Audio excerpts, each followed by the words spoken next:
The Haven in Wolverhampton is receiving some much needed funds from the former workers of Goodyear from one of their funds. To tell us more, I've got Laura Blackham, the fundraising lead down here at the Haven, and we've got the one and only Cyril Barrett from the former Goodyear worker, and all to do with the union. Cyril, tell us all about that.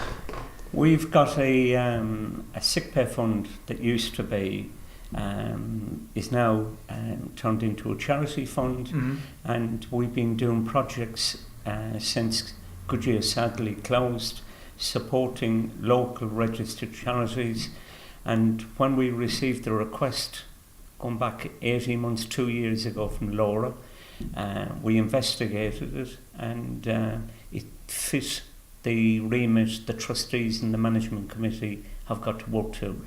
And this is the third project that we're about to do with the Haven charity. Yeah, because I mean, you've been doing lots of work across the area through Compton Care and various other different pots of money that have been handed out, and this is the legacy of all those people who worked for so many years at the heart of the community in the city.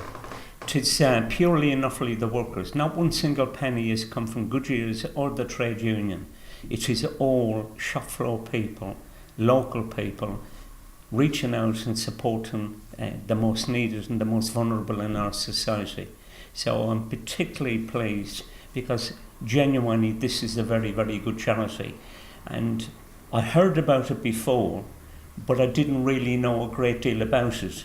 But once you get to understand more about what they actually do, you understand why it doesn't get the level of publicity, because they are privately helping and supporting women and children, the most vulnerable in our society.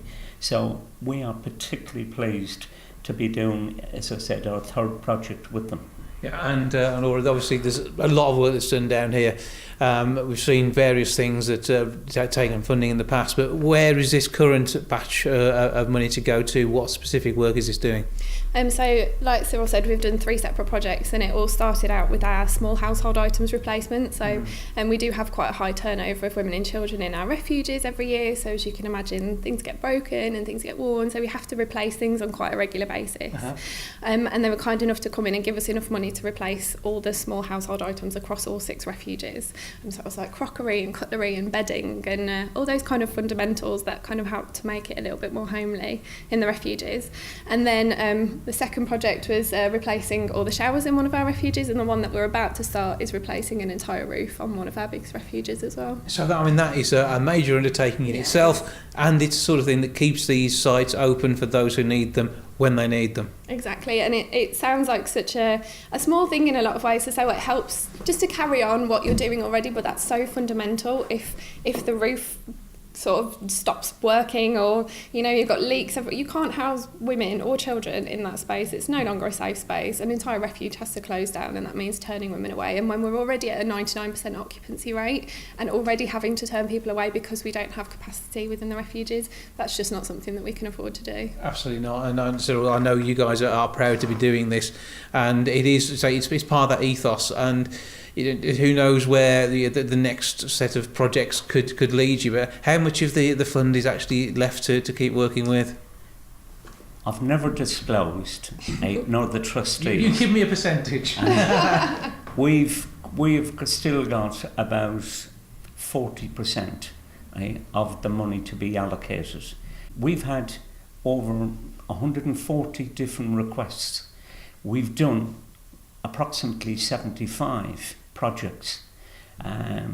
Some of the requests that we've had are don't meet the remit the trustees and management committee have got to work to.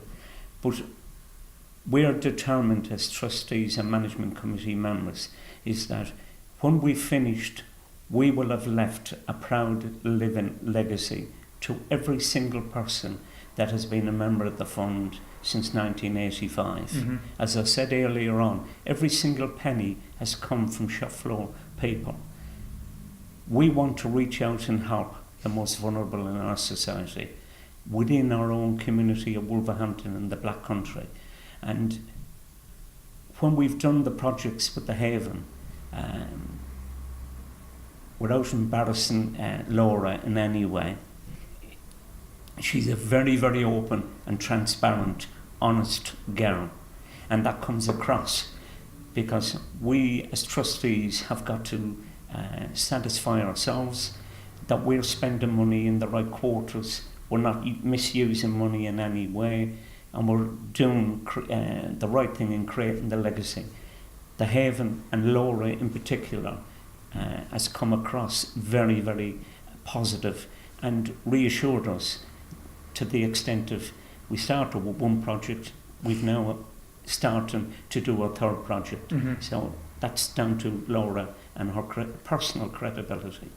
Well, out of the terrible situation that saw Goodyear closing and the work moving elsewhere, and all those people who had worked so hard and had very much in several generations, in many cases, working within the industry, it's nice to see so much good coming of this leftover cash, effectively, from the funds that you had.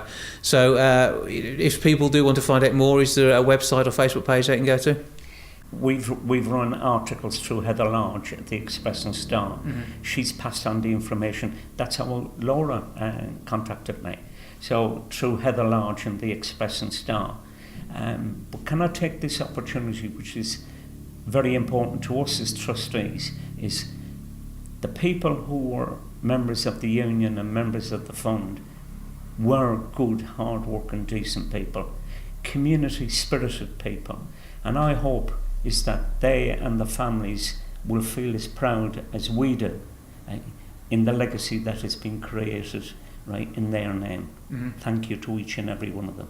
Absolutely, and to say that is from across the city, across the region, people who were working, as you say, at sites which were iconic within the area and are now sadly in the main part gone. But it's good to see this great work coming out of it. And Laura, obviously, if people do need the help of the Haven, they can get in touch. Yeah, we have a helpline. It's 24 hours, 7-day a week. It's 08000 194 400. And we've also got a live chat facility on our website. So if people don't want to get in touch via phone, feel more confident on that kind of medium, that's available. And people can contact us anonymously as well for just anonymous advice if they don't want to disclose any information. That's possible too. And you have the website if people do want to find out more about all the events you've got supporting the place. We do, yeah. Support us section on the website. We've always got events going on. We've just had a Peaky Blinders ball. We've got a curry night coming up. So yeah, always plenty of activity there. Let's take the web address again. www.havenrefuge.org.uk. Do that one. And a few final words? The 3 projects that we've done, we've spent just over £31,000. Right? That is a clear indication of our confidence, right, in the charity itself. Yeah. But more importantly, the work that they're doing to help women and children. And you can't imagine, from our point of view, is that we feel positive, right, about the work that they do. There, but for the grace of God, go on. Yeah, absolutely. Laura, obviously, great work being done at the Haven, and we've got your title. We have to ask Cyril for his full title, because this is quite a good one. Give us your full title that you are these days. Cyril Barrett. Yeah. I'm chairman of the 5/344 Transport and General Workers Union Benevolent Fund Charity, ex-Goodyear workers. See, I couldn't have actually managed that on my own, but that's the important bit. Those are the guys who are doing the great work and funding this down here at the Haven. You can get involved too, as we already said, if you want to get involved and raise some funds too. But thank you both for having a chat with us, and keep up the good work, both of you. Thank you. Thank you.